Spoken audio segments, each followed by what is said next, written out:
नमस्कार दोस्तों, मैं दिनेश कुमार उपस्थित हूँ आपके सामने आज आपका प्यारा सा सेशन लेकर के आपके अपने परिवार अंबिका क्लासेस धौलपुर में, जिसमें हम पढ़ने वाले हैं। आज वो पढ़ने वाले हैं पॉलिटी की 5वें नंबर का एपिसोड। इस 5वें नंबर के एपिसोड में क्या पढ़ेंगे भाई साहब? डीपीएसपी। डीपीएसपी जिसको हिंदी में कहते हैं राज्य के नीति निदेशक तत्व।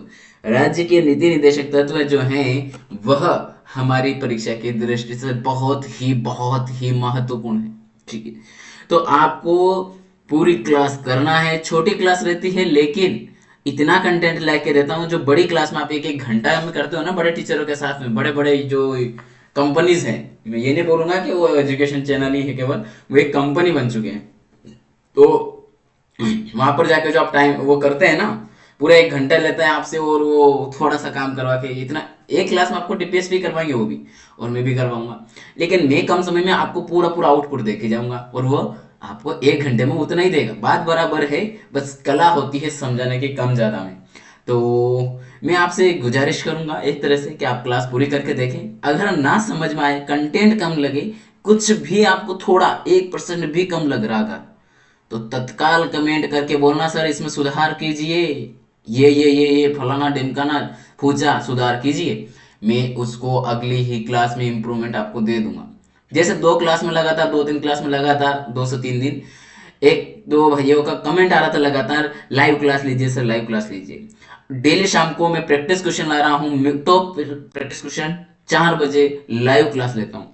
ठीक 4 बजे, 4 बजे शाम को मैं क्लास ले रहा हूँ लाइव। और लाइव क्लास में कितना हो रहा है, टॉप क्वेश्चन जो एनटीपीसी में पूछे जाएंगे, 100% पूछे जाएंगे, वे क्वेश्चन करवा रहा हूँ मिक्स वाले। मिक्स में मतलब उसमें आपको जीएस भी मिलेगा, उसमें आपको कंप्यूटर भी मिलेगा, उसमें आपको साइंस भी मिलेगी, उसमें आपको करंट अफेयर भी मिलेगा। भाई साहब ये देख सकते हैं आप, मतलब आपको मैं जो 40 मिनट के आसपास क्लास जाती है, वो 40 मिनट हो जाता है क्लास में, तो वो कितना बड़ी क्लास जा रही है समझ रहे हैं आप? जिसमें मैं आपको इतना सारा जीएस, स्टैटिक जीके, जीएस में स्टैटिक जीके वगैरह सब कवर कर रखा है, करंट अफेयर कर रहा हूँ, साइंस कर रहा हूँ, कंप्यूटर कर ले जा रहा हूँ, और सारे पीरियड्स के आधार पर। तो भाई कहाँ घूम रहे हो, किस दुनिया में हो अभी तक? आइए और उन क्लास को कंटिन्यू कीजिए। ठीक है, चलिए आज की क्लास की शुरुआत करते हैं। लेकिन अगर आप पहली बार आए हैं चैनल पे तो चैनल को सब्सक्राइब करें, बेल आइकन ऑन कर लें, और साथ ही क्लास को पूरी करके अंत में कमेंट बॉक्स में बताया कि कैसी क्लास लगी हुई। ठीक है, अब यहाँ हम बात करने जा रहे हैं आज राज्य के नीति निर्देशक तत्व है उनकी, मतलब डीपीएसपी की। तो डीपीएसपी जो है, डीपीएसपी है क्या? डीपीएसपी है क्या? तो ये है, इनका अगर फुल फॉर्म देखेंगे आप तो directive directive principle of state policy. अब बोला आपसे यहाँ हो तो है नहीं, तो ये ऐसे और लिख दिया, ठीक हो गया ऑफ उसका फुल फॉर्म करेंगे तब आएगा ना। तो directive principle of state policy मतलब जो राज्य हैं, राज्य के लिए इसमें निर्देश दिए गए हैं कि वो जो राज्य के नागरिक हैं उन नागरिकों के लिए क्या करेगा, नागरिकों के लिए वो राज्य सरकार है, मतलब सरकार जो है वो कैसे कार्य करेगी। यहाँ राज्य का मतलब केवल, राज्य का मतलब किस सेंस में जरा बताएंगे कोई? जैसे मैं बताता हूँ आपको, समझा देता हूँ। राज्य का मतलब क्या है? एमपी है, राजस्थान है, गुजरात है, इसके बाद में यूपी है, बिहार है, जीर बिहार के लल्ला बिहार है। ठीक है, ऐसे जो हमारा राज्य है ये उन तक सीमित नहीं है बात। यहाँ राज्य की जो अवधारणा है, ये तो हालांकि मैं जब पॉलिटिकल थ्योरी वाली क्लास पढ़ाऊंगा वहां समझ में आएगी आपको, क्योंकि यहाँ आपको थ्योरी नहीं आएगी। लेकिन मैं यहाँ थोड़ा सा आपको हल्का सा मैं जो आपके मतलब एग्जाम की दृष्टि से हो सकता है वहां तक मैं चीज समझा दूंगा, ताकि आपके लिए क्या हो जाए, यूजफुल हो जाए। यहाँ राज्य का मतलब है, यहाँ राज्य का जो मतलब है वो क्या है भाई साहब? तो यहाँ राज्य का मतलब है भारत सरकार, भारत भारत जो भारत का संपूर्ण क्षेत्र है, ये भारत का जो संपूर्ण क्षेत्र है, ये जो संपूर्ण क्षेत्र है हमारा, ये पूरा इसमें कवर हो रहा भाई, ये पूरा यहाँ कवर होगा। ठीक है, तो ये जो हमारा पूरा क्षेत्र है ये यहाँ कवर होकर चलेगा। भारत का ये संपूर्ण क्षेत्र जो है ये भी किस में कवर होकर चलेगा? ये जो हमारा ये संपूर्ण क्षेत्र जो बता रहा हूँ, ये बना करके ये पूरा ही क्षेत्र जो बनाया हुआ हूँ अभी आपके सामने चित्र में, भारत का ये मैप बनाया हूँ। इस मैप में जो क्षेत्र पूरा कवर हो रहा है वह पूरा राज्य है। उस पूरे राज्य के लिए ये निर्देश है डीपीएसपी। ये क्यों बनाए गए, क्या कारण था इनको बनाने का? तो जनाब थोड़ा सा समझिए, थोड़ा पीछे चलते हैं। जब हम क्या थे, जब हमारे यहाँ पर ब्रिटिश शासन का राज चलता था, तो उस समय वो कैसे कैसे अत्याचार करते थे, किस किस तरीके से कार्य करते थे, कैसे अंकुश सरकार बनाए बैठे थे, उन सारे तरीकों को हमने क्या किया, सीख लिया। ठीक। उसके बाद जब हमारा संविधान बनना प्रारंभ हुआ, जब हमारा संविधान बनना बनना प्रारंभ हुआ 1946, कब, 1946 में हमारा संविधान बनना प्रारंभ हुआ था। याद कीजिए दिसंबर का महीना, याद कीजिए दिसंबर का महीना, और 9, ये जो सच्चिदानंद सिन्हा बनते हैं, सच्चिदानंद, ये, हाँ, सच्चिदानंद सिन्हा 9 दिसंबर को, याद कीजिए वो दिन जब मैंने आपको क्लास शुरुआत में पॉलिटी स्टार्ट करते हुए पढ़ाया था बेसिक चीजें संविधान की। तो ये जो मतलब संविधान बनना प्रारंभ हुआ था, तो उस समय जो हमारी प्रारूप कमेटी थी, कौन थी, प्रारूप कमेटी, प्रारूप कमेटी मतलब ड्राफ्ट कमेटी, और ड्राफ्ट कमेटी के अध्यक्ष कौन थे, डॉक्टर भीमराव अंबेडकर साहब। ठीक है। अब उन्होंने क्या किया कि उन्होंने अलग अलग देशों के क्या पढ़े थे, हर चीज पढ़े थे, वो अलग अलग देशों के संविधान पढ़े थे, उनके नियम पढ़े थे, और उनमें क्या अच्छा है उनको लेना था। तो ऐसे पढ़ते पढ़ते हम लोगों ने सबसे पहले नागरिकता मतलब राज्य के लिए लिया, यूनियन अनुच्छेद जो 1 वगैरह ऐसे चलते गए आगे। तो आगे जब बढ़ते हम जाते गए, तो पहले तो हमने क्या किया कि जो राज्यों के लिए बनाने थे, नागरिकों के लिए बनानी थी, नागरिकता संबंधी बनाना था वो। और इसके बाद आप देखेंगे, और थोड़ा गला खराब, थोड़ा एडजस्ट कीजिएगा आज के दिन। और उसके बाद जो हमारा, ये क्या बोल रहा था मैं, हाँ, मौलिक अधिकार बनाए। मौलिक अधिकार के बाद में कि अब नागरिकों हमने क्षेत्र दे दिया, क्षेत्र बना दिया, क्षेत्र के अंदर हमने उसके और राज्य केंद्र सरकार के पास क्या क्या शक्ति है वो बना दी, अधिकारियों के लिए शपथ वगैरह जो प्रावधान करना वो कर दिया, नागरिकता बना दी, वैसा नागरिकता बना दी, ठीक है, नागरिकता बना दी। उसके बाद में हमने नागरिकों को क्या दिया, जो नागरिक बन गए तो उनको क्या दे दिया भैया, हमने ये जो फंडामेंटल राइट दे दिया उनको, हमने अधिकार भी दे दिया, अधिकार भी दे दिए। जब उनको अधिकार दे दिए नागरिकों को, तो नागरिक अधिकार लेकर के संसद से बाहर निकलने लगे। जब वहां से बाहर जाकर वो आजाद घूमने का प्रयास कर रहे थे, अब क्या कर रहे थे, आजाद। ठीक है। तो वो तो जानना है कि चलो ठीक है, नागरिकों की बात हो गई।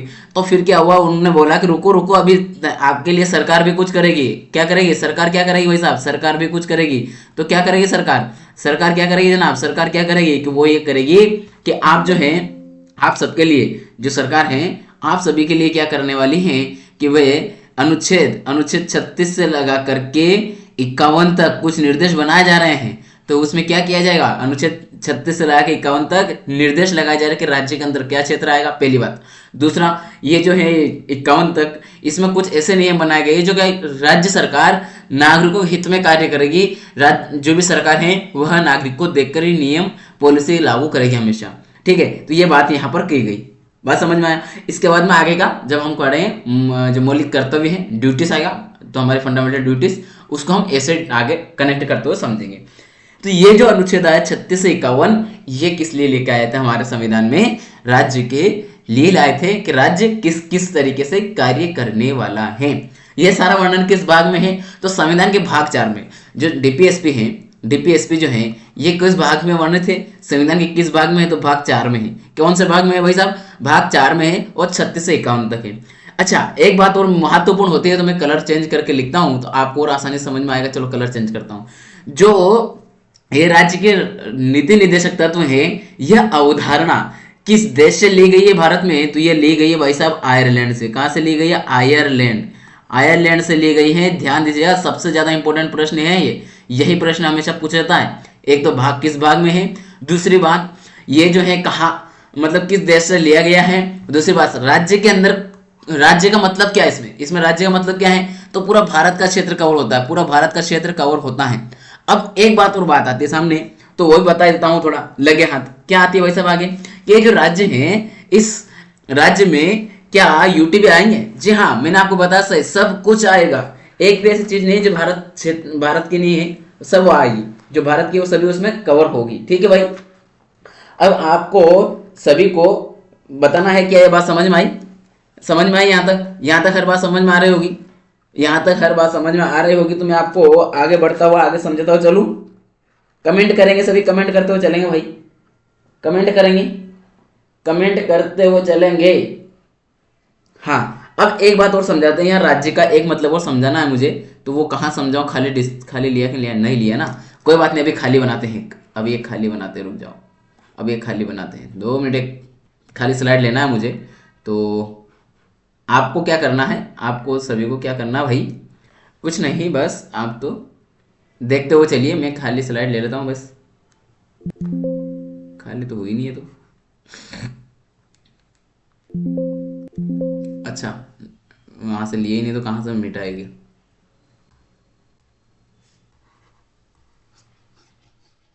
देखिए, ये जो मैं खाली कर रहा हूँ, तब तक आपको बताना है कि राज्य की जो बात हो रही थी हमारी, राज्य की जो बात हो रही थी हमारी, वही मैं बताने वाला हूँ कि राज्य जो शब्द हैं, राज्य जो शब्द हैं, ये कितना इंपॉर्टेंट हमारे लिए, इसके अंदर कौन कौन चीजें आती हैं वो मैं बताने वाला हूँ।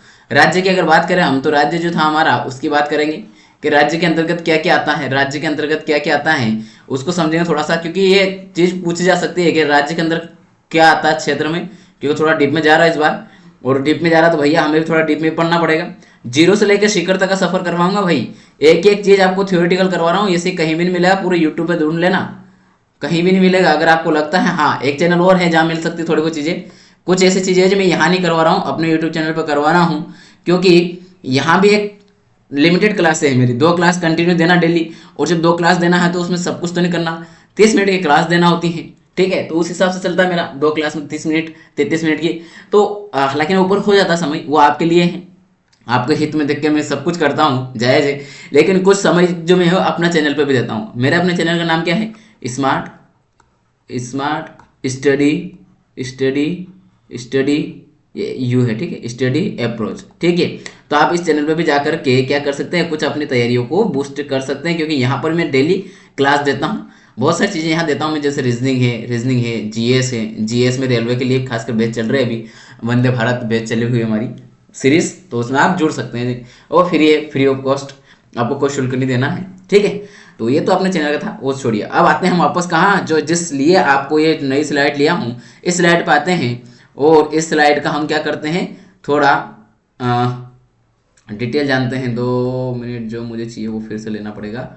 डिटेल ये जानना है भाई कि राज्य के अंतर्गत कौन कौन से क्षेत्र कवर होते हैं, राज्य शब्द का यहाँ क्या अर्थ है, मीनिंग क्या है, तो थोड़ा समय लग रहा है, इसके लिए क्षमा चाहेंगे, क्योंकि यहाँ पर पेन की दिक्कत आती है ना, पेन मिटाने के लिए लिया था। अब देखिए, राज्य जो शब्द है, इस राज्य शब्द के अंदर कौन कौन से क्षेत्र आते हैं, कितने क्षेत्र आते हैं, तो यहाँ अगर बात की जाए राज्य की, राज्य का जो यहाँ किस सेंस में है, तो जो हमारे अनुच्छेद 12 और 36 दोनों में एक बात लिखी हुई, राज्य और राज्य की परिभाषा डिसाइड की गई है, और इस राज्य की जो परिभाषा लिखी गई है, उस परिभाषा में कौन कौन से क्षेत्र कवर किए गए हैं, एक क्षेत्र नंबर 4 क्षेत्र से हैं, जो इस दोनों अनुच्छेद में वर्णन किया गया है, वो है पहला लिखिएंगे सभी, ये आपके एग्जाम में पूछा जाएगा भाई, और ये लिख के लाइन में समझाने के लिए छोड़ा था, ठीक है। तो एक तो आएगा भूभाग बोले तो जमीन का टुकड़ा, भूभाग होना चाहिए, भूभाग होना चाहिए, जमीन का टुकड़ा होना चाहिए भाई साहब, जमीन का टुकड़ा होना चाहिए। इसके बाद में वो जो जमीन है, ये भाग है, इस भाग के अंदर क्या रहनी चाहिए, जनसंख्या रहनी चाहिए भैया, यहाँ पर जनसंख्या होनी चाहिए। जनसंख्या बोले तो लोगों को निवास होना चाहिए, इसमें जनसंख्या होना चाहिए। तीसरा क्या हो सकता है, अगर वहाँ जनसंख्या है तो वहाँ सरकार भी होना चाहिए, जैसे हमारी भारत सरकार है तो सरकार भी होना चाहिए।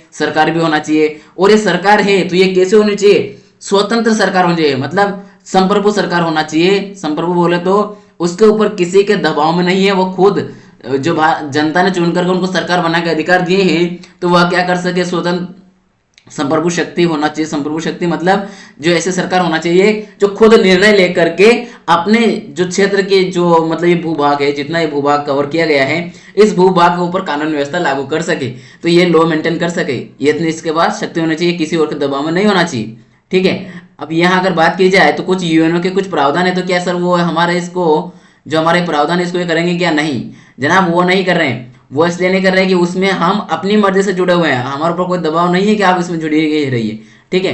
तो ये जो सारी बातें हो रही हैं, बात समझने का प्रयास करना मेरे भाइयों।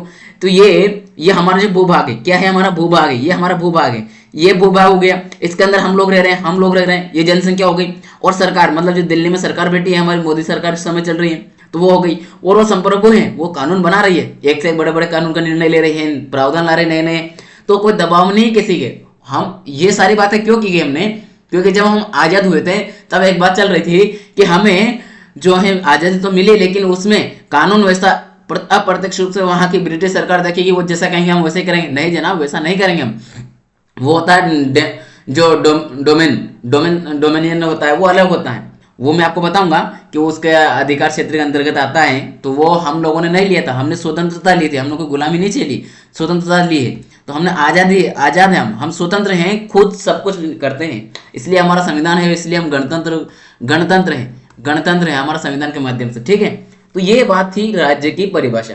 ये किस में लिखा है भाई साहब, ये किस में लिखा है, ये चारों पॉइंट कहाँ लिखा है, तो अनुच्छेद 12 में भी लिखा है और अनुच्छेद 36 में भी लिखा है। अनुच्छेद 12 और 36 दोनों में एक वर्णन है, भूभाग, जनसंख्या, सरकार और संप्रभु शक्ति, मतलब सरकार जो है शक्तिमान हो, छोट हो उसको, ठीक है, सोवरेन पावर होनी चाहिए उसके पास, ठीक है। बात समझ गए, ठीक है। अब आगे बढ़ेंगे और एक एक प्रावधान को हम समझते हुए चलेंगे भाई, ठीक है। चलिए, जब बात अभी मैंने आपको समझाई डिटेल में, कहीं ना कहीं उनके ही रिगार्डिंग चीजें आएगी यहाँ पर, तो देखते हैं क्या है। भारतीय संविधान के भाग 4 के अनुच्छेद 36 से 51 में 51 में राज्य नीति निर्देशित करने वाले तत्वों का उल्लेख किया गया है, ठीक है। मतलब डीपीएसपी का वर्णन है, कहां से कहां तक, डीपीएसपी का वर्णन कहां से कहां तक है भैया, कहां से, ये डी है, वो पी नहीं है, ये डी है, ये डी है।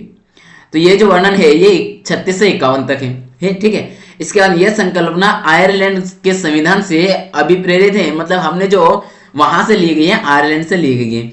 तो एटेजेस लिया गया नहीं जनाब, एटेजेस नहीं लिया है। आयरलैंड के संविधान के बारे में बताऊं अगर मैं, तो आयरलैंड के संविधान में जो डीपीएसपी हैं वे कितने हैं, वहां कितने प्रावधान है, केवल 8 ही अनुच्छेद है, कितने हैं, 8 अनुच्छेद है, केवल 8 अनुच्छेद है। लेकिन हमारे संविधान में कितने हो रहे हैं भैया, गिन लो आप, वो 8वें नंबर पे है, वहां पर 8वें नंबर पर, और हमारे 36 से स्टार्ट हो रहे हैं। तो और वहां कुल कितने 8 है, और हमारे यहाँ पे कितने हो रहे हैं, 36 से लगा 51 तक जा रहे हैं। तो कैलकुलेशन में भी देखेंगे तो हमारे यहाँ ज्यादा चले जाएंगे, कंपेयर टू 10 तो ये हो गया 4, ये 14 और एक 15, हमारे यहाँ कितने हो जा रहे हैं, टोटल 15 हो जा रहे हैं। इसके बाद में सब क्लोज अलग है, सब क्लोज अलग, मतलब मान लो आपको मिलेगा 39, तो 39 के अंदर ए बी सी अलग मिलेगा, ठीक है। उसके बाद में 39 कैपिटल ए अलग मिलेगा, 39 कैपिटल बी अलग मिलेगा, जो कैपिटल बी मिलेगा वो अलग रहेगा, मतलब ऐसे बहुत सारे हैं, 43 हैं, 43 हैं, तो 43 ए भी मिलेगा। ये हमने समय समय पर और ऐड किए तो वो और बढ़ गए, लेकिन लगभग 20 के आसपास क्या हो गया, राज्य के लिए निर्देश हो गए। बहुत बड़ी बात होती है, क्योंकि एक के अंदर 4-5 दे दिए गए हम लोगों ने, है ना। तो ये वाली बात हो रही है कि वो ऐसे नहीं लिया, अवधारणा लिए। बाकी हमने हमारे हिसाब से, हमारे भू क्षेत्र के हिसाब से क्या किया गया है, उसमें कुछ शब्दों के हेर फेर करके, कुछ जोड़ा कुछ घटाया वगैरह करके हमने बनाए हैं। लेकिन वो राज्य के नीति निर्देशक तत्व होंगे, ऐसी अवधारणा हमने आयरलैंड से ली, ठीक है। डीपीएसपी को नहीं लिया है, डीपीएसपी की अवधारणा को लिया, बाकी सब कॉपी पेस्ट नहीं हो गया, ठीक है। ये मत समझिएगा कि हमने दूसरे से उधार ले लिया संविधान, नहीं भैया। हमारे जो संविधान को बनाने वाले थे वे बहुत ही समझदार थे, बहुत ही अग्रगामी सोच के थे, कि बहुत सारे ऐसे देश है जो हमारे बाद में अस्तित्व में आए, उनका संविधान हमसे बाद में बन के तैयार हुआ, लेकिन फिर भी वे देश अपना संविधान गवा करके पुनः 2-2, 3-3 बार संविधान बना चुके हैं। हमारे पड़ोसी 2 देशों को देख सकते, 2-3 देशों को, आपको पता होगा कि वहां समय समय में बार बार संविधान बदलता रह रहा है। तो क्या है, उनका संविधान इतना अच्छा नहीं बन पाया। हमारा संविधान के बनाने वाले, क्या बोला जाए, इतने अच्छे लोग थे कि उन्होंने पार्टी को नहीं देखा, किसी को, उस समय हमारा देश के क्षेत्र को देख करके उन्होंने संविधान बनाया था, ठीक है।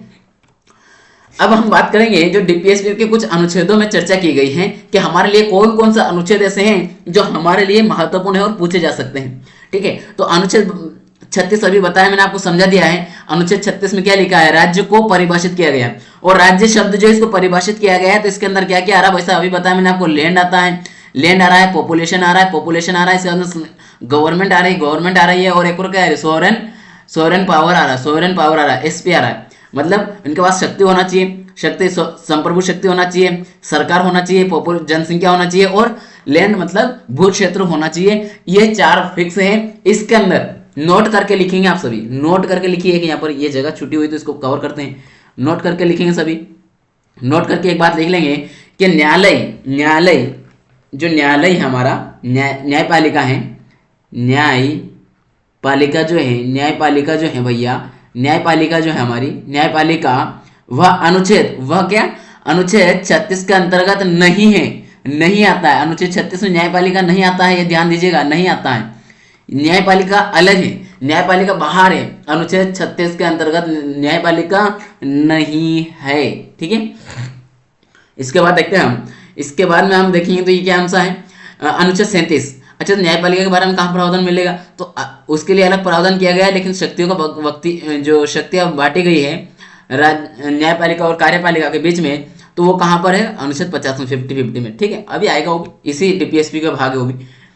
तो ये क्या है, अनुच्छेद 37, संविधान के भाग 4 के उपबंध किसी न्यायालय में परिवर्तनीय नहीं है। अर्थात यहाँ ये कहना चाह रहा है कि जो हमारा डीपीएसपी है उनको किसी भी न्यायालय में चैलेंज नहीं किया जा सकता है कि वो लागू करे या नहीं करे। जो डीपीएसपी में प्रावधान किया गया है, जैसे डीपीएसपी में ऐसा ही प्रावधान है कि हर व्यक्ति को एक उसके जो योग्यता है उसके अनुसार सम्मानदायक उसको नौकरी मिलना चाहिए, वो बेरोजगार नहीं रहना चाहिए, ऐसे उसमें प्रावधान है, ऐसे भारत सरकार का लक्ष्य है इसके अकॉर्डिंग, संविधान के हिसाब से। लेकिन क्या सभी को रोजगार मिला हुआ उसकी योग्यता का अनुसार? नहीं मिला हुआ।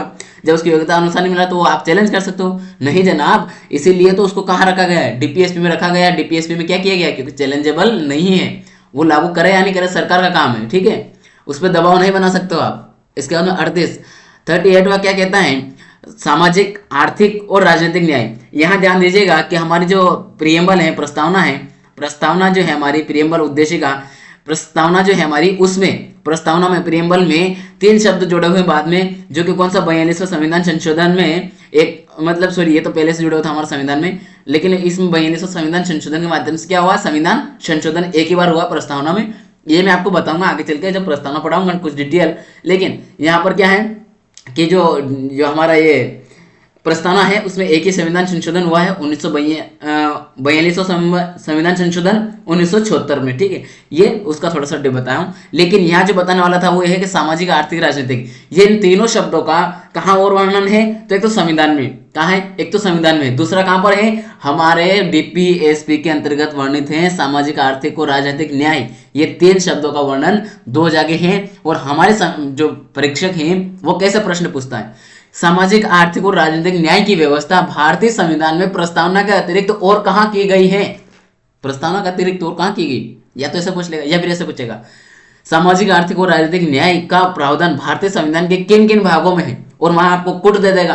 तो कोट में आपकी प्रस्तावना भी आएगी और डीपीएसपी भी आएगा। ध्यान देना, 2 आएगा, क्या आएगा, प्रस्तावना भी आएगी और डीपीएसपी मतलब राज्य की नीति निर्देशक तत्व, क्योंकि ये 38वां नंबर का जो अनुच्छेद है ये क्या कहता है, ये कहता है सामाजिक, आर्थिक न्याय दिलाता है, राजनीतिक न्याय दिलाता है। ये सारी बातें यहाँ की गई है। अच्छा, अब आपने देखे होंगे ये कैसे कर रहा है अनुच्छेद जो 38 से लागू कैसे कर रहे हैं सरकार, जरा समझिए। अभी हाल ही में महाराष्ट्र में सरकार हुई, महाराष्ट्र में चुनाव हुआ। इस चुनाव में महत्वपूर्ण भूमिका निभाई है वहाँ की एक जो महिलाओं के लिए जो योजना चालू की है, ठीक है, महिलाओं की योजना चालू की है, ठीक है, मांझा बहना योजना ऐसे करके है कुछ। और इसके साथ में मध्य प्रदेश में देख लीजिए, एमपी में देखिए, एमपी में क्या हुआ है, जो हमारी लाडली बहना योजना है, लाडली बहना योजना जो है उसमें उसके देख सकते हैं वो किसके अंतर्गत आई, वो भी किससे लागू कर रहा है सरकार, वो उसको कैसे सरकार लागू कर रही है, अनुच्छेद 38 के अंतर्गत लागू कर रही है, ठीक है। और ये बताऊंगा आगे कहाँ का चालू करती है वो, लेकिन यहाँ पर क्या कर रही है, यहाँ से चालू करे एकदम। इसके बाद में 39 अनुच्छेद 39 में क्या किया गया, राज्य द्वारा अनुसरणीय कुछ नीतियां। इस 39 के अंदर अपने आप में बहुत सारे प्रावधान है। 39 में कितने प्रावधान है, तो 39 में छोटा ए से लगा के BCDEF तक तो ये छोटे हैं, छोटे वाले। इसके बाद में 39 कैपिटल ए भी है, 39 कैपिटल बी भी है, इस तरीके से कैपिटल बी भी है। तो ये ऐसे मिला के बहुत बड़ा अनुच्छेद है। तो एक दिन इसके ऊपर छोटा सा शॉर्ट वीडियो बना के दूंगा मैं, मात्र 2 से 3 मिनट का, क्योंकि वह आपकी परीक्षा में निश्चित रूप से पूछे जाएंगे। तो वो अलग से देने का मेरा वो है कि आप सब उसको जल्दी देखिए, वो शॉर्ट्स में आएगा आपका। कहाँ आएगा, शॉर्ट्स में आएगा, ठीक है। एक साइड में चलूंगा, खड़ा खड़ा आपको दिखा दूंगा पढ़ाते हुआ, और एक साइड ये सारी चीजें मैं जैसे पढ़ाऊंगा ऐसा आएगा। ये इस पे भी आएगा, इस पे हो सकता है सर अगर शॉर्ट नहीं डालेंगे तो फिर मैं अपने यूट्यूब चैनल जो बताया मैंने स्मार्ट स्टडी अप्रोच उस पर डालूंगा, ठीक है। चलिए, वैसे सर को बोल दूंगा तो वो यहाँ भी डाल देंगे, वीडियो दे दूंगा उनको मैं, कॉपीराइट नहीं रखेंगे उस पर। इसके बाद में क्या है आपका अगला जो देखेंगे हम, अगला क्या देखेंगे भैया, अगला जानेंगे सभी कि अनुच्छेद 39 से, जैसे अभी बताया मैंने, तो 39A में क्या किया गया, निःशुल्क विधिक सहायता। मतलब आपको वकील चाहिए, आपको कोई केस हुआ है, कोई केस है आपके साथ में, और उस केस लड़ने के लिए, उस केस को लड़ने के लिए क्या हुआ, आपके पास पैसे नहीं है, क्या नहीं है, पैसे नहीं है, और पैसे नहीं है तो आप क्या करोगे, वकील कहाँ से करोगे, तो वकील आप फ्री में उपलब्ध कर सको, इसके लिए वकील आप फ्री में उपलब्ध कर सको, इसके लिए क्या कर सकते हो, कहाँ से प्रावधान है, कहाँ पर है, 39A में। ये क्या पहले से था, नहीं जनाब, ये बाद में ऐड किया गया।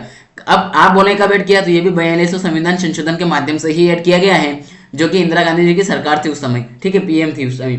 ये डिनोट कर रहा है, देखिए ये अगर पीछे इस तरीके से कुछ भी अलग से लिखा है, क लिख दिया है, ए लिख दिया है, अ लिख दिया है, या आ लिख दिया है, या बी लिख दिया है, ख लिख दिया है, ऐसा कुछ अगर बाद में लिखे हुए हैं कैपिटल वाले, तो वो कब है, क्या वो डिनोट कर रहे हैं, वो डिनोट कर रहे हैं कि ये मूल संविधान में नहीं थे, इनको बाद में हमने जोड़े हैं। तो ये बाद में जोड़ा गया है कि निःशुल्क विधिक सहायता मिलनी चाहिए लोगों को, ये राज्य का कर्तव्य देता भी है, ठीक है, राज्य के लिए आवश्यक है।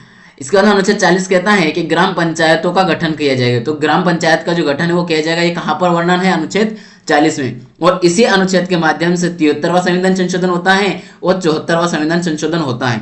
अब ये संविधान संशोधन का मैं एक क्लास पूरी लाऊंगा, जो कि हो सकती है लाइव क्लास लूँ मैं, प्रैक्टिस की जगह जो है हमारे अभी वहाँ लूंगा, तो हो सकती है क्योंकि वो 1 घंटे का से भी ऊपर जाएगी, मैराथन लूंगा, एक तरह से मैराथन क्लास जाएगी। हो सकता है संडे को ही, इस संडे को मैं एक मैराथन ले लूँ, सुबह ले लूंगा, सुबह का समय रहेगा, क्योंकि मुझे उसके संडे को शाम को निकलना है दिल्ली के लिए, ठीक है। मैं आपको बता देता हूँ, दिल्ली जाऊँगा मैं थोड़ा काम से, तो कुछ सामान लाना है आपके लिए, बहुत सारी चीज़ें जैसे करवाना है, तो चलो करवाने के लिए कुछ वहाँ जाकर देखना पड़ेगी, देख करके मंगवाना है, ठीक है।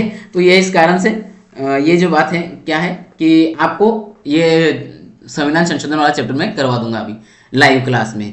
हो सकता है लाइव नहीं तो फिर संडे को मैराथन ले लूंगा, जिसमें सब कुछ हो जाएगा एक साथ, है ना, या फिर रिकॉर्ड करके दे दूंगा, बड़ी जो भी होगा। इसके बाद में अनुच्छेद 41 में क्या कहता है कि कल्याणकारी राज्य, जो राज्य सरकार है वह कल्याणकारी होगी।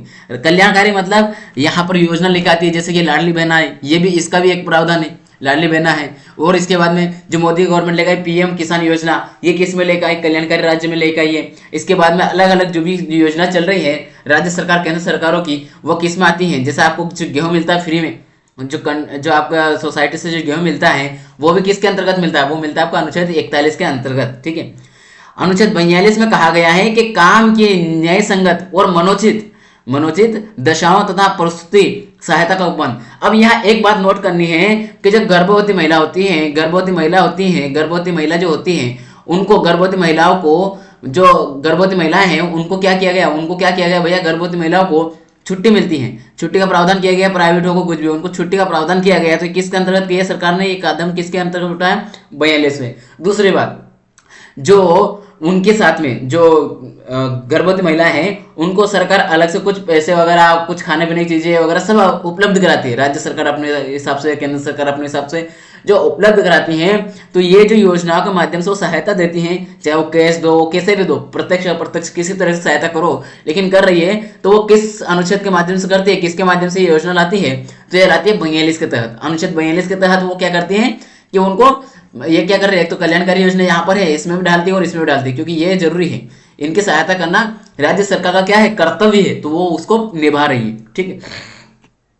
इसके बाद में अनुच्छेद 43 की अगर बात की जाए 43 की, तो इसमें क्या लिखा है भाई साहब, इसमें लिखा है कि मजदूरी और शिष्ट जीवन स्तर। अब यहाँ पर मैंने जैसे आपको बताया था अभी कि सबको रोजगार मिलना चाहिए उसकी योग्यता के अनुसार रोजगार मिलना चाहिए। तो भैया अनुच्छेद 43 कहता है, याद करना सभी बेरोजगारों, कि अनुच्छेद 43 कहता है कि राज्य सरकार हमें रोजगार देगी, और वो भी कैसे, जो उचित मजदूरी वाला है और मेरी योग्यता के अनुसार है, जैसे मेरी योग्यता है वैसा मुझे काम मिले। ये प्रावधान कहां पर है, अनुच्छेद 43 में है। लेकिन क्या इसको लागू सरकार कर रही है, नहीं करती तो है, बहुत कम। क्या हम इस प्रावधान को लेकर के कोर्ट में जाके कह सकते हैं कि सरकार मालिक, मतलब जज साहब का बोलेंगे कि हम जो है बेरोजगार बैठे हुए हैं, जनाब हमें रोजगार दिलवाइए, नहीं तो हमारा संविधान में जो प्रावधान है उसका उल्लंघन है। कौन सा, 43। वो बोले 43 को तुम न्यायालय में नहीं ला सकते हो, क्या कहेंगे, 43 को तुम न्यायालय में नहीं ला सकते हो, जाओ निकलो यहाँ से, बेरोजगार हो तो क्या हो गया, काम धंधे करो, अच्छे मोटे कमाने वाले हो, ऐसा बोल के भगा देगा। क्यों, हालांकि वो आपको भगाएगा जरूर, लेकिन आप कहाँ से आए, आपके क्या किस क्षेत्र से आए, उस राज्य सरकार को एक संबंध जरूर पहुंचाएगी वो, कि जनाब आपके यहाँ बेरोजगारी दर बढ़ रही है, आप कम करने का प्रयास करें, आप अपने निर्देश को भूल रहे हैं, अपने कर्तव्यों को भूल रहे हैं, संविधान जैसा कहता है वैसा काम कीजिए। उनको जाएगा संबंध, लेकिन वो फिर भी क्या, आपको भी वो ये नहीं बोल रहे हैं कि आप यहाँ आइए हमारे पास, क्योंकि ये न्यायालय में चैलेंजेबल नहीं है, कोर्ट में इसको चैलेंज नहीं किया जाता, नहीं कर सकते। ये लिखा हुआ है कहां पर, अनुच्छेद 37 में लिखा है कि जो भी राज्य के नीति निदेशक तत्व हैं, मतलब 36 से 51 के बीच में, उनको कहां पर, कोर्ट में क्या कर सकते हैं, परिवर्तित नहीं करवा सकते, वहां दबाव नहीं बनवा सकते, वहां से लागू नहीं करवा सकते, ठीक है, चैलेंज नहीं कर सकते। इसके बाद में अनुच्छेद 43A, इसमें क्या, उद्योगों के प्रबंधन में कर्मचारियों का भाग लेना। अब ये 43 में क्यों डाला, क्योंकि यहाँ कर्मचारी की बात हो रही, क्या हो रही, कर्मचारी की बात हो रही, और ये जो है यहाँ पर मजदूर की बात हो रही। तो जब 43 में मजदूर की बात हुई थी, तो हमें बाद में लगा उद्योगों में एक ऐसा प्रावधान होना चाहिए, राज्य सरकार के पास ऐसा पावर होना चाहिए कि वह उन उद्योगों पे वो काम करवा सके, उन लोगों को क्या कर सके, जो भी हमारे क्षेत्र के जो भी नागरिक हैं, उन नागरिकों को प्राइवेट क्षेत्र में भी रोजगार दिलवा सके। तो उसके लिए एक अनुच्छेद लेकर आई, वो अनुच्छेद 43A बाद में जोड़ा, और ये बाद में जोड़ करके क्या किया गया, ये भी 1946 में जोड़ा गया था, 1946 में जोड़ा गया था 42 संविधान संशोधन से, ठीक है। तो ये क्या है, कर्मचारियों के लिए उनके मतलब जो भी प्रबंधन मतलब मैनेजमेंट के संबंधी जो भी कमेटी है उनकी, उसमें कर्मचारियों से भी सुझाव लिया जाए कैसे कैसे कार्य किया जाए, तो इसके बारे में वर्णन किया गया। इसके बाद में हमने एक और जोड़ा, एक और कब जोड़ा, 43B कौन सा है, ये जोड़ा गया 1992, ठीक है, सॉरी 1992 नहीं, रुक 2000 में, 2005 इसके आसपास आएगा 92वां संविधान संशोधन, 97वां संविधान संशोधन होना चाहिए ना, 97 नहीं 93, सहकारी समिति है ना, अच्छा सहकारी समिति है 93वां कौन संविधान संशोधन, ठीक है। चलिए अब इसके बाद में 43 जो है 43वां वो कब क्या है, सहकारी समितियों के लिए। सहकारी समिति बोले तो कोऑपरेटिव कमिटीज जो होती हैं उनके लिए प्रावधान किया गया कि उनके लिए राज्य सरकार कार्य करेगी, और इसी प्रावधान का उपयोग करके मोदी गवर्नमेंट ने हाल ही में जो एक विभाग का गठन किया है, वो कौन सा है, केंद्र सरकार में सहकारी विभाग का गठन कैसे किया है, सहकारी विभाग का गठन कैसे किया भैया, तो वो किससे किया है, सहकारी विभाग का गठन वो इसी प्रावधान का उपयोग करके किया गया है, ठीक है। और इसके माध्यम से अभी सहकारी मंत्री कौन है, हमारे सहकारी मंत्री कौन भाई साहब, तो सहकारी मंत्री है जो भी गृह मंत्री है, जो गृह मंत्री है वही सहकारी मंत्री है, और सरकार कौन है भाई साहब, तो अमित शाह जी है, कौन है, अमित शाह। अच्छा, आप सभी को कमेंट बॉक्स में एक क्वेश्चन बताना है कि हाल ही में ICC जो है उसके अध्यक्ष कौन बने हैं, उनके अध्यक्ष कौन बने, चलो बता देता हूं, जय शाह जी। कौन से बने, जय शाह, जो कि क्या है, अमित शाह जी के बेटे हैं, ठीक है। और ये जय शाह जी जो है ये सबसे युवा जो अभी तक जितने भी BCCI ICC के अध्यक्ष रहे हैं उन सब में युवा कौन है, तो वो है हमारे जय शाह साहब, हमारे भारत से हैं, ठीक है, अभी हाल ही में बने हैं। चलिए इसके बाद में एक और अनुच्छेद है जो कि बहुत ज्यादा इंपॉर्टेंट है, कौन सा, अनुच्छेद 44। अनुच्छेद 44 क्या कहता है, सम्मान नागरिक संहिता की बात करता है, किसकी बात करता है, सम्मान नागरिक संहिता की। सम्मान नागरिक संहिता कहाँ लागू है, तो एक तो गोवा में है, कहाँ पर है भैया, गोवा में लागू है। दूसरा, अभी किस राज्य ने लागू करने के लिए प्रावधान वगैरह किया है, कानून पास किया है, तो उत्तराखंड ने किया है। किसने किया है, उत्तराखंड ने किया है। और भी राज्य सरकार इसके ऊपर काम कर रही है, जैसे MP कर रहा है, राजस्थान कर रहा है, ऐसे 4-5 राज्य क्या कर रहे हैं, सम्मान नागरिक संहिता के ऊपर अपने स्तर पर कार्य कर रहे हैं, अपने राज्य की स्थिति को देखते हुए लागू करने का प्रयास कर रहे हैं, ठीक है। अनुच्छेद और ये विषय चल रहा हमारा जिसमें हम 45वां पढ़ेंगे, अनुच्छेद नंबर 45 पढ़ेंगे। अब इसमें क्या है, शिशुओं और बालकों की देखभाल करना, जो छोटे बच्चे हैं और जो उनकी पढ़ाई संबंधी है, जो हमारे 6 वर्ष तक के बच्चे हैं, 6 वर्ष से छोटे वाले, 6 वर्ष से कम आयु के जितने बच्चे हैं उनके लिए प्रावधान किस में किया गया है, तो 45 में किया गया है। इसमें मूल संविधान में 6 वर्ष वालों का उल्लेख नहीं था, ये बाद में ऐड किया गया। कब ऐड किया गया, जब हमारे मौलिक कर्तव्य जोड़े गए। कब जोड़े गए जनाब, आप सबको कमेंट बॉक्स में बताना। एक प्रश्न तो आपके लिए छोड़ना पड़ेगा, तो आपको बताना है कि फंडामेंटल ड्यूटीज भारतीय संविधान में कब जोड़े गए। सब आपके एग्जाम का सबसे महत्वपूर्ण प्रश्न रहने वाला है, तो आपको जवाब देना है, ठीक है।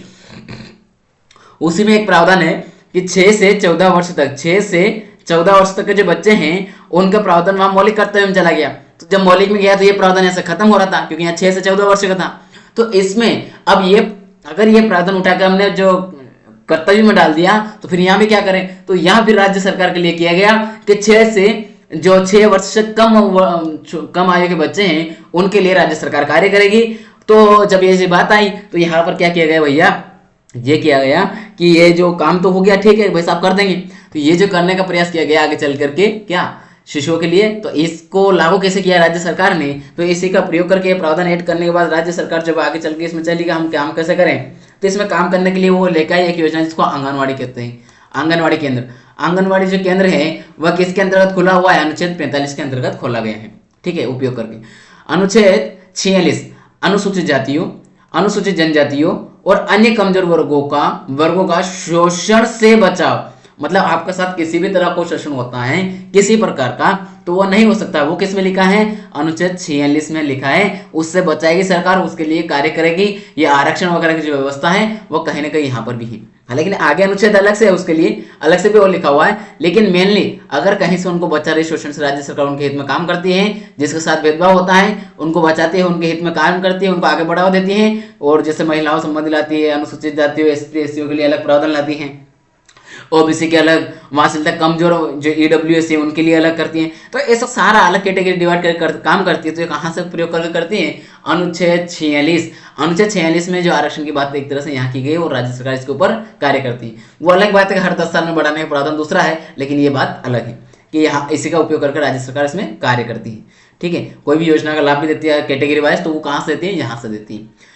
इसके बाद में जैसे मिलता है ना कि एसटी एससी वालों को आवास फ्री मिलता है पढ़ाई के समय, वहां से ज़्यादा स्कॉलरशिप ज़्यादा मिलती है, स्कॉलरशिप वगैरह, तो ये सभी कहाँ से मिलता है? यहीं से मिलता है। ठीक है, वो एक तो सहायता है और यहाँ है 2-3 प्रावधान ऐसे हैं जहाँ से होता है। इसके बाद में आता है आपका अनुच्छेद 47। अनुच्छेद 47 में कहता है कि पोषण, जीवन स्तर और लोक व्यवस्था। आपका जो स्वास्थ्य केंद्र है, आपका स्वास्थ्य केंद्र जो है, मतलब अस्पताल जो है आपका, वो जो खोला हुआ सरकारी अस्पताल, वो कहाँ से? अनुच्छेद 47 लागू किया गया है। इसके बाद में जीवन स्तर सुधारने के लिए आपको शिक्षा दी जा रही है, वो है। तो दूसरा, आपको आर्थिक सहायता दी जा रही है। तीसरा, आपको जागरूकता फैलाई जा रही है। अगले और क्या देखा जाए, और क्या किया जा रहा है जीवन स्तर में? पोषण। अब पोषण में देखा जाए तो आपको क्या हो रहा है? जो अनाज है, 5 किलो अनाज हर मंथ का प्रत्येक व्यक्ति को फ्री में दिया जा रहा है। तो क्यों दिया जा रहा है, कहाँ से दिया जा रहा है? ये भी यहाँ आ रहा है पोषण में। ठीक है, इसके बाद में पोषण युक्त खाना देने के लिए चल रहा है, हर राज्य सरकार और अलग अलग कार्य कर रही है, इसके ऊपर जागरूकता फैला रही है। इसके बाद में ये बहुत इंपॉर्टेंट है, अनुच्छेद 48 बहुत महत्वपूर्ण है कि वैज्ञानिक कृषि पशुपालन, वैज्ञानिक तरीके से हम कृषि करेंगे, खेती करेंगे और पशुपालन करेंगे। इसका प्रावधान कहां पर है? तो यह है अनुच्छेद 48 के अंतर्गत। किसके अंतर्गत? अनुच्छेद 48 के अंतर्गत। यहाँ पर एक प्रावधान और है 48 में, एक और लिखा है कि दुधारू जो दूध वाले जो पशु होते हैं उनका भी प्रावधान किया गया। तो कहाँ पर किया गया है दुधारू शब्द का? तो वो किया गया है अनुच्छेद 48 में। ठीक है, उसमें भी किया गया है। लेकिन यहाँ बात कर रहा हूं मैं वैज्ञानिक कृषि और पशुपालन। वैज्ञानिक कृषि और पशुपालन की अगर बात की जाए तो यहाँ पर हमारे आधुनिक कृषि की ओर हम ध्यान दे रहे हैं, वो हो रहा है, पशुपालन हो रहा है, वो हो रहा है। ये यहाँ पर तो है, कहां पर? अनुच्छेद 48 जो कि डीपीएस भी है। लेकिन ये प्रावधान इसके साथ और पॉइंट जोड़ करके हमारे जो मौलिक कर्तव्य बने हैं वहां पर भी लिखा हुआ है। तो आपसे पूछा जा सकता है एग्जाम में, जैसे कि वैज्ञानिक कृषि का जो आधुनिक कृषि भारत सरकार कर रही है, भारत सरकार उसको बढ़ावा दे रही है, जो वैज्ञानिक रूप से है, यह इसके संबंधित जो कार्य कर रही है किस अनुच्छेद के अंतर्गत कर रही है? तो ये कर रही है किसका उपयोग करके? अनुच्छेद 48 का। ठीक है, इसके बाद अनुच्छेद 48 क्या? 48A। तो 48A में अगर हम देखेंगे तो 48A में आपको देखेगा पर्यावरण और वन्य जीव संरक्षण। जो हमारे अभ्यारण्य बनते हैं, जितने भी वनों में अभ्यारण्य बन रहे हैं, वन्य पशु जो भी हैं हमारे, जैसे चीता है वगैरह, जो भी जितने भी पशु पक्षी हैं, उन सबकी रक्षा करेंगे, उनका सबका संरक्षण करेंगे, उनके लिए अलग से रिजर्व क्षेत्र घोषित करेंगे। तो यह किस अनुच्छेद के अंतर्गत करते हैं? 48A का प्रयोग करके करते हैं। ठीक है, अगला आता है 49 को में क्या कहा गया है?